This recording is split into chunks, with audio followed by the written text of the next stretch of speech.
ఈరోజు కడప నగరంలోని Telugu Desam party NRI విభాగం కార్యాలయం వద్ద శ్రీ నారా చంద్రబాబు నాయుడు గారి చిత్రపటానికి పాలాభిషేకం చేయడం జరిగింది.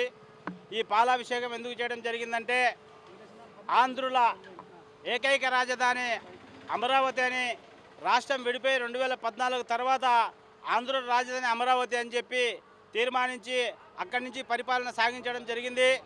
కానీ 2019లో తుగ్లక్ పాలన, ఒక తుగ్లక్ అనే అతను గెలిచి 2019 నుంచి ఎన్నో అష్టకష్టాలు పెడుతూ కొన్ని వేల ఎకరాలు ఇచ్చిన రైతులను మహిళలను కూడా చూడకుండా వాళ్ళ అష్టకష్టాలు పెడుతూ 2019 తర్వాత ఆ రాజధానిపై జరిగిన అరాచకాలు అన్యాయాలు చూసిన నారా చంద్రబాబు నాయుడు గారు చలించిపోయి ఆ రోజు ఆంధ్ర రాష్ట్రానికి 2019 తర్వాత విద్యార్థులు వెబ్సైట్లలో దాన్ని కొడితే రాజధాని ఏదైనా తెలియని పరిస్థితిలో ఉన్నారు.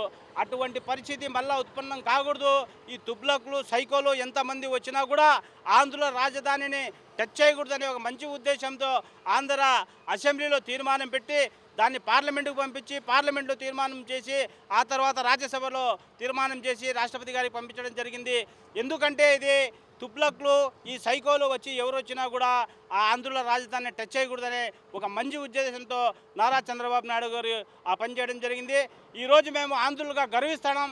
నారా చంద్రబాబు నాయుడు గారికి తెలుగుదేశం పార్టీకి పనిచేసినందుకు కాళ్ళెత్తేసి మేము గర్విస్తున్నాము. ఎన్ఆర్ఐలుగా నాడు ఆ 2019 తర్వాత ఎవరైతే రాజధాని రైతులు ఆయా ఉద్యమాల్లో పాల్గొన్నారో దాంట్లో ఎన్ఆర్ఐల భాగం ఒక ఆర్థికంగా కానివ్వండి, ఒక ఇదిగా కానివ్వండి, మేము చాలామంది పాల్గొనడం జరిగింది. చాలా డిబేట్లలో, టీవీ డిబేట్లలో పాల్గొని వాళ్ళకు సహాయ సహకారాలు అందించడం జరిగింది. అక్కడ ఎక్కడో దేశం కానీ దేశంలో ఉండే ఎన్ఆర్ఐలు ఈ రాజధానికి కూడా అప్పుడులో కష్టాల్లో ఉన్నప్పుడే మద్దతు ప్రకటించినారు. ఈ పొద్దు ఎంతోమంది దేశ విదేశాల్లో ఉండే ఎన్ఆర్ఐలు అందరూ గర్వంగా ఫీల్ అవుతున్నారు. ఈరోజు అమరావతిని ఆంధ్రుల రాజధానిగా ఎవరు టచ్ చేయకుండా ఈ విధంగా తీర్మానం చేసి రాష్ట్రపతి గారికి పంపించడం. ఈ పొద్దు కొంతమంది వచ్చి మాట్లాడుతున్నారు సైకోలు, ఈ తుగ్లక్ పాలన అందించిన వాళ్ళు, మళ్ళీ మేము వస్తాం, మళ్ళీ టచ్ చేస్తాం, ఇదేమవుతుంది? నీలాంటి వాళ్ళను చాలామంది చూశారు భారతీయులు. నువ్వు అసెంబ్లీలో తీర్మానం చేయొచ్చు, నువ్వు ఎటువంటి వానివంటే ఒక మైనార్టీ వ్యక్తి మన చట్టసభల్లో చైర్మన్గా ఉంటే నాడు బిల్లు తీసుకొచ్చే అహ్మద్ షరీఫ్ గారు, ముఖ్యంగా చెప్పాలంటే ఈరోజు అహ్మద్ షరీఫ్ గారి గురించి చెప్పుకోవాలా. ఎందుకంటే నాడు బిల్లు తీసుకొచ్చి ఆయన అనరాని మాటలంటే మహానుభావుడు బయటకు వచ్చి ఒక్క మాట చెప్పలేదు, నన్ను ఈ విధంగా అన్నారని చెప్పి. ఎందుకంటే కేవలం ఒక ఆంధ్ర రాష్ట్రానికి మంచి జరుగుతుందని ఆ రోజు ఆయన నిలబడడం జరిగింది. ఆ రాజధాని రైతుల పక్షాన్ని నిలబడి న్యాయం చేసినాడు. దాని ద్వారానే ఈరోజు చట్టబద్ధత వచ్చింది.